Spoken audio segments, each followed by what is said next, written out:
Good evening, this is a foreigner in the Philippines. Well, I was to meet a friend, a subscriber, new friend. We were supposed to meet on Friday, and then I got a message, and he's in Tagbilaran, and he doesn't want to make the trip down to Talibon, which was the original idea, to come down to Talibon, as I'm not actually allowed to drive at the moment. So the idea was that he come down to Talibon, and he and I and his girlfriend and Beth, we would all have lunch together, which was a great idea. I always enjoy these meetings. And then I got a message from him saying that as soon as he started talking about making the trip down here on a motorcycle, his family that are there with his girlfriend, obviously his girlfriend, he is visiting with the girlfriend, and in the area of Tagbilaran, and they are all concerned for the safety of him.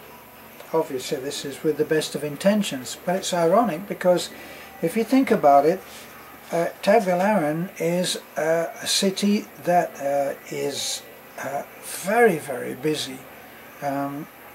Be one of those, my experience is, as soon as you go into a really big city, if anything happened, you'd probably be on your own. You could see somebody kidnapped in a big city, and if they were being bundled into a van, how many would step forward and risk their own personal safety to stop someone that they don't even know being kidnapped, and a foreigner at that?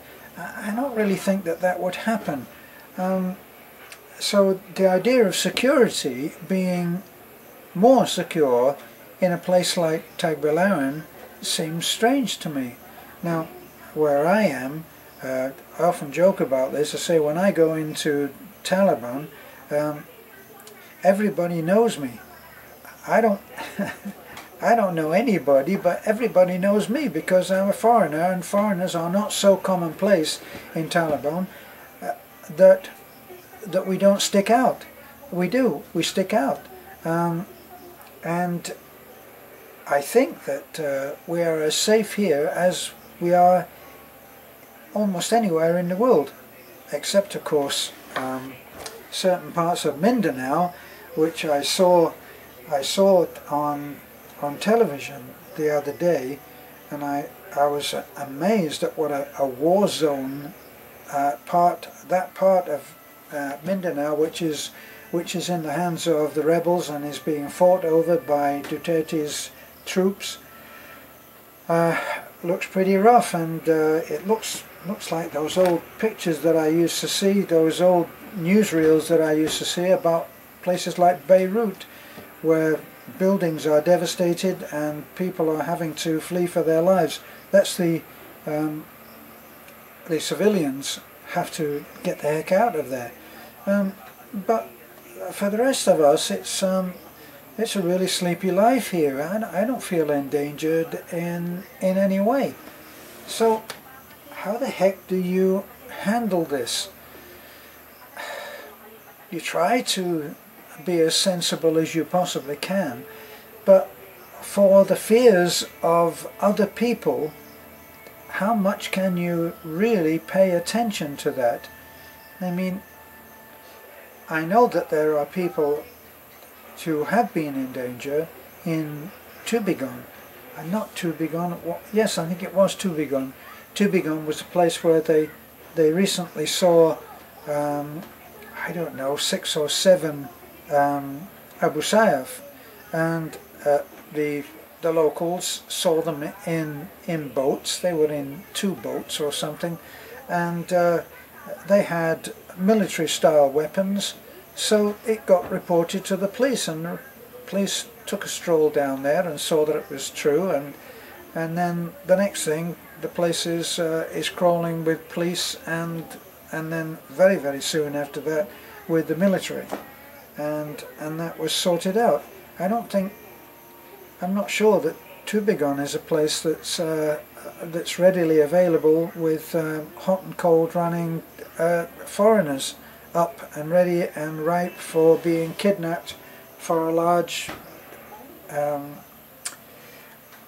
ransom. I'm just trying to struggle with the concept of somebody paying a ransom for me.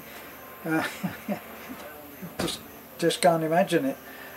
If the extent of the US and their value on me is to be gauged by my pension, boy, Abu Sayyaf will be waiting a long time before they got any money from me, and the UK is the same. So I just feel it gets back to the same old thing of how safe do you feel anywhere that you go? How sensible are you? And my friend, now what will happen is that when we do go up and we have time, if we go on a trip to Tagbilaran, we'll just arrange to meet there, and we'll meet in I think in probably complete safety, always as far as I'm concerned anyway. I would be meeting in complete safety because I'd be meeting in, say, the ICM Mall, which is a place that's crowded with security people, with security cameras, with just a lot of people and a lot of different foreigners. So, disappointed that I didn't get to meet my new friend on Friday, but there will be another time, probably in the next few weeks. So, that's what we're looking forward to. But that's just another update on how people at various times are concerned about their safety, and just wondering how valid that fear is. For me, I just feel safe here, and walk down to the road. It's totally isolated down to the road. It's a four-wheel drive walk, which is why I haven't been doing it for nearly a week. But I never really feel unsafe. I mean, motorcycles pass occasionally from the different barangays that can be reached by our road, but I never feel unsafe. So, I guess we all have our own different boundaries on this whole subject of when do you feel safe and when don't you. So, this is a foreigner in the Philippines. Thanks for looking in.